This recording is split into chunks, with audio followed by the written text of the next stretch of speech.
Hello दोस्तों, कैसे हैं आप सब लोग। आशा करती हूँ अच्छे होंगे। हमारी आज की कहानी का नाम है तकलीफ।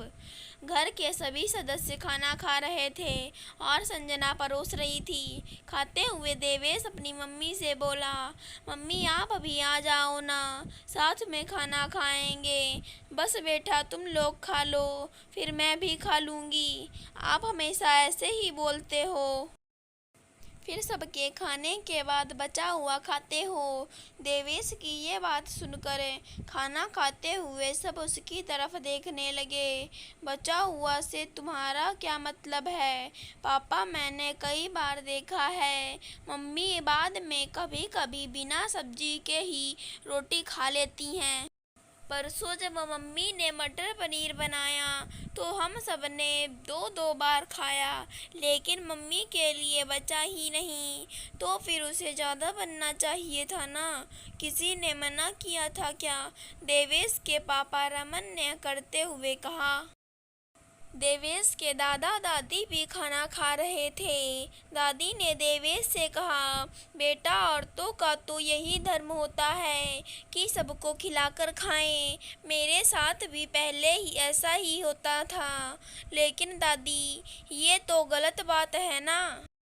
मम्मी सारा घर संभालती हैं तो उन्हें भी पूरा और पौष्टिक खाना खाना चाहिए। देवेश के इस तर्क पर सब चुप हो गए और देवेश ने संजना की प्लेट भी लगा दी। संजना अब अक्सर सबके साथ ही खाना खाने लगी थी। उसे भी अच्छा लगता था, क्योंकि खाना खाते समय पारिवारिक मुद्दों पर जो बातें होती थी वो भी उसमें शामिल हो पाती थी, वरना वो रसोई में ही लगी रहती थी। संजना को आजकल मोनोपास के कारण काफ़ी शारीरिक तकलीफ रहने लगी थी।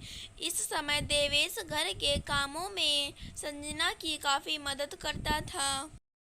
संजना के पति रमन ने एक दिन उसे काम करता देखकर डांटते हुए कहा, ये क्या लड़कियों की तरह घर के काम करते रहते हो? तुम्हारी पढ़ाई लिखाई पर क्या इसलिए इतना पैसा खर्च कर रहा हूँ? तुम्हारी मम्मी को भी शर्म नहीं आती बेटे से काम करवाते हुए? देवेश बोला, पापा मम्मी की तबीयत ठीक नहीं है इसलिए मैं उनकी मदद कर रहा हूँ। और हाँ, मम्मी ने मुझसे काम करने के लिए नहीं कहा था, मैं खुद ही कर रहा हूँ, क्योंकि हमें यही सिखाया गया है कि लड़का लड़की बराबर होते हैं। जब लड़कियां बाहर के काम कर सकती हैं तो मैं घर के काम क्यों नहीं कर सकता? उनकी बहस सुनकर सभी सदस्य वहां इकट्ठा हो गए। संजना ने देवेश को ही डांटते हुए कहा, देवेश पापा से बहस नहीं करते, तुम जाओ अपनी पढ़ाई करो, काम मैं कर लूँगी। तभी संजना की सासू माँ ने रमन को डांटते हुए कहा, रमन देवेश सही कह रहा है, माँ की मदद करना बच्चे का फर्ज होता है। संजना तुम खुशनसीब हो कि तुमने इतने समझदार बेटे को जन्म दिया है। तुम्हारा बेटा मेरे बेटे से अच्छा है, क्योंकि वो अपनी माँ की तकलीफ को महसूस कर सकता है। काश मैं अपने बेटे को भी ऐसे संस्कार दे पाती। रमन की गर्दन नीचे झुक गई थी, क्योंकि उसे भी आज महसूस हो रहा था कि उसने अपनी माँ की तकलीफ को नहीं समझा था।